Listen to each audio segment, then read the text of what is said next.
Israel पर बड़ा हमला होने वाला है। सही सुना आपने, इस्राइल पर बड़ा हमला होने वाला है। वो इस्राइल जो इस वक्त दुनिया को धमका रहा है, वो इस्राइल जो फिलिस्तीन और गजा पर जुल्म बर्बरियत की इंतहा कर रहा है, उस इस्राइल पर बड़ा हमला होने वाला है।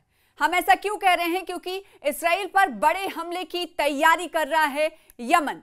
यमन की नेशनल साल्वेशन हुकूमत ने ऐलान किया है कि सिहूनी हुकूमत पर कारी जर्ब लगाने के लिए हम पूरी तरह तैयारी कर रहे हैं। तैयारी किस तरह से हो रही है और क्या कुछ किया जा रहा है, ये इस वीडियो के जरिए आपको बताएंगे कि इस्राइल पर दबाव बनाने के लिए पूरी दुनिया में जहां एक तरफ कोशिशें की जा रही हैं, ना सिर्फ कोशिशें की जा रही हैं बल्कि कदम से कदम मिलाए जा रहे हैं, एहतजाज किए जा रहे हैं, विरोध प्रदर्शन किए जा रहे हैं, तो दूसरी तरफ हमले की तैयारी भी हो रही है। यमन हमले की तैयारी कर रहा है। यमन की तहरीक अंसारुल्लाह के सीनियर रहनुमा ज़ैफुल्लाह शामी ने कहा है कि तहरीक अंसारुल्लाह सिहूनी हुकूमत पर अचानक एक भरपूर हमले की तैयारी कर रही है। अब देखिए हमला कैसे होगा, किस तरह का होगा, किस मिसाइल से किया जाएगा, किस तरह का अटैक होगा, इसकी तफसील नहीं दी गई है। लेकिन यह हमला कब किया जाएगा, इस हवाले से भी कोई जानकारी नहीं दी गई है। और यह जरूर कहा गया है इतना कि यह हमला जो सिहूनी हुकूमत यानी इस्राइल की सरकार पर, बेंजामिन नेतन्याहू पर जो हमला होगा वो अचानक होगा और वो हमला भरपूर होगा, जिसकी तैयारी हम कर रहे हैं। अशामी हुकूमत ने तहरीक अंसारुल्लाह की गैर मामूली सलाहियतों पर ताकीद करते हुए कहा है कि हम ऐसा अचानक हमला करेंगे जो दोस्त और दुश्मन दोनों को हैरत में डाल देगा। देखिए हमला ऐसा होगा, ये कहा जा रहा है साल्वेशन हुकूमत की तरफ से कि हम ऐसा अचानक हमला करेंगे जो दोस्त और दुश्मन दोनों को हैरत में डाल देगा। अब हैरानी किस वक्त होती है, आप अंदाजा लगाइए कि किसी को पता भी ना चले और हमला इतना भरपूर और शदीद हो और पूरा का पूरा इलाका तहस नहस हो जाए, पूरे के पूरे इलाके में दहशत कहीं ना कहीं डालने की बात इस वक्त साल्वेशन यमन की साल्वेशन हुकूमत की तरफ से कही जा रही है। किस पर? इस्राइल पर। और ये कहा जा रहा है कि हम इसकी तैयारी में जुटे हुए हैं, हम तैयारी कर रहे हैं। कब और कैसे हमला होगा ये तो नहीं, लेकिन जो हमला हम करेंगे वो भरपूर हमला होगा ताकि ना दोस्त को पता चल पाए और ना दुश्मन को पता चल पाए। और जब ये हमला किया जाएगा तो दोस्त और दुश्मन दोनों को हम हैरत में डाल देंगे। साथ ही उन्होंने सना की नई टेक्निक और जदीद तरीन पेशरफ्त की जानिब भी इशारा किया और कहा कि हमारे फौजी ज़खायर में भरपूर सलाहियत और गुंजाइश है। देखिए हम किस तरीके से ताकतवर हैं, हमारे जदीद तरीन पेशरफ्त की जानिब से या जदीद तरीन जो टेक्नोलॉजी है, जदीद तरीन जो हथियार हैं, उसके ज़रिए हम इस्राइल पर इस तरीके से हमला करेंगे ताकि उसे हमेशा याद रहेगा। ऐसी तैयारी हम करते हुए दिखाई दे रहे हैं और हम कर रहे हैं। साथ ही साथ इसकी वजह से इस तरफ इशारा करते हुए, जदीद तरीन पेशरफ्त की जानिब इशारा करते हुए कहा कि हमारे फौजी ज़ख़ीरे जो हैं उनमें भरपूर सलाहियत और ताकत मौजूद है, इसकी गुंजाइश है। अशामी ने मजीद कहा कि मजीद वसाइल होते तो समंदर से उबूर करके फ़िलिस्तीनी महाज में शामिल हो जाते। देखिए ये बहुत बड़ी बात है कि जो फ़िलिस्तीन पर जुल्म बर्बरियत इस वक्त इस्राइल कर रहा है, भले ही दुनिया इकट्ठा हो रही हो, अशामी ने तो यहाँ तक कह दिया कि अगर हमारे पास मज़ीद रिसोर्सेज होते, वसाइल होते तो हम समंदर पार, समंदर को उबूर कर लेते और फ़िलिस्तीनी महाज में शामिल हो जाते। वो फ़िलिस्तीनी महाज जो इस वक्त इस्राइल का डट कर सामना कर रहे हैं और दर्जनों लोग शहीद हो रहे हैं, इसी फ़िलिस्तीनी महाज में शामिल हो जाने की बात इस वक्त अशामी कहते हुए नजर आ रहे हैं। अशामी कौन है? वो तहरीक अंसारुल्लाह के रहनुमा हैं। तहरीक अंसारुल्लाह के रहनुमा का ये बयान मकबूजा फ़िलिस्तीन पर यमन की मुसल्लह अफवाज के वसी ड्रोन हमलों के बाद सामने आया है। इसराइली ज़राए ने पीर की शाम रिपोर्ट दी है कि यमनी फ़ौज ने मकबूजा फ़िलिस्तीन की जानिब बड़े पैमाने पर ड्रोन तैयारे रवाना किए हैं। और आपको यहाँ पर यह भी बताना ज़रूरी है कि पिछले दिनों इसराइल के अटैक में, इसराइल की तरफ से हमले किए गए, उसमें होसियों के पीएम और कई वज़रा की मौत हुई और इससे होसी इस वक्त बागी हुए पड़े हैं।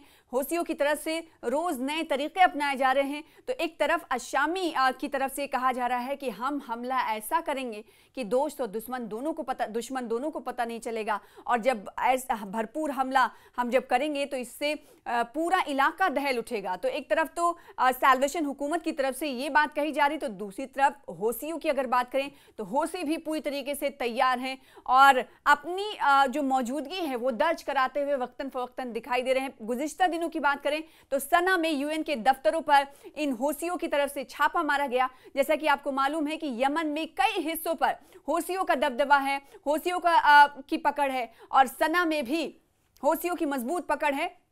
सना में हौसियों ने उन तमाम अमवात का बदला लेने की ठान ली है, इसीलिए अब पूरी दुनिया में उनकी मौजूदगी दर्ज हो, पूरी दुनिया में उनकी नाराजगी पता चल पाए, पूरी दुनिया के लोगों तक उनका पैगाम जाए कि इस वक्त हौसी क्या कुछ कर रहे हैं और क्या कुछ करना चाहते हैं। इसी वजह से हमने देखा कि यूनाइटेड नेशंस के 11 एहलकारों को हिरासत में इन हौसियों ने लिया, रेड मारा यूएन के दफ्तरों पर, यूएन के ऑफिसेस पे। और ऐसा नहीं कि पहली बार ऐसा किया गया था, इससे पहले भी माजी में भी इस तरह की कोशिशें हौसियों की तरफ से की जाती रही हैं।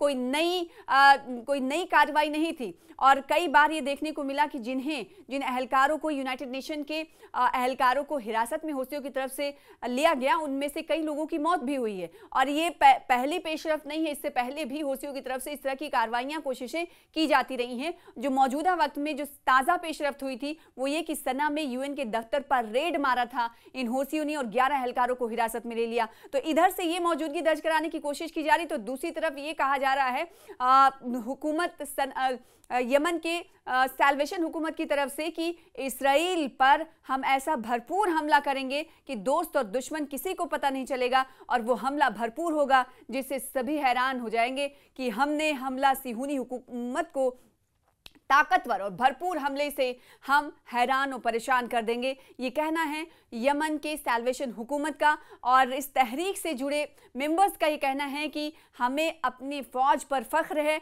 हमारे फ़ौज की ताकत बहुत बड़ी है, बहुत मजबूत है। लिहाजा अगर मौजूदा वक्त में उन्होंने कहा कि हमारे पास अगर और ज़्यादा रिसोर्सेज होते तो फ़िलिस्तीनी महाज में भी हम शामिल हो जाते। इस बयान से अंदाज़ा लगाया जा सकता है कि इस वक्त इसराइल को घेरने की कोशिश या इसराइल पर ताकत का इस्तेमाल करने की कोशिश किस तरह से हो रही है और किन किन ममालिक तरफ से हो रही है, किन किन सरकारों की तरफ से हो रही है। चाहे इक्तिसादी की बात करें, इक्तिसादी दबाव की बात करें, सियासी दबाव की बात करें या ताकत का इस्तेमाल की बात करें, इस वक्त इसराइल को घेरने की कोशिश लगातार जारी है। तो इसराइल को हर तरफ से घेरने की कोशिश इधर की जा रही है। मौजूदा वक्त में अगर देखें तो ये कहा जा सकता है कि लामबंद किया जा रहा है इसराइल को।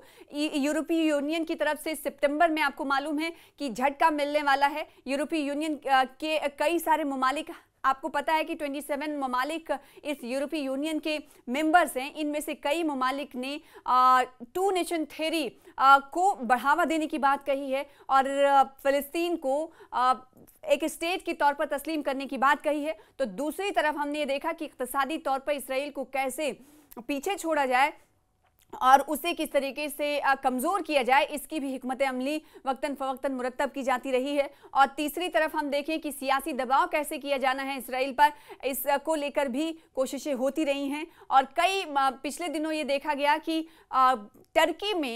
टर्की में एक गज़ा कॉन्फ्रेंस हुआ था जिसमें 150 उलमा इकट्ठा हुए थे और पैलेस्टीनियन डिक्लेरेशन वहाँ से जारी हुआ था। और ये कहा गया था इस डिक्लेरेशन में कि वो तमाम ममालिक से अपील करेंगे कि इसराइल के साथ कोई कारोबारी रिश्ता ना रखें, यानी इक़्तिसादी तौर पर इसराइल को झटका देने के लिए पेशरफ्त हो रही थी। 150 से ज़्यादा उलमा कराम यहाँ पर इकट्ठा हुए थे और 50 ममालिक के उलमा थे।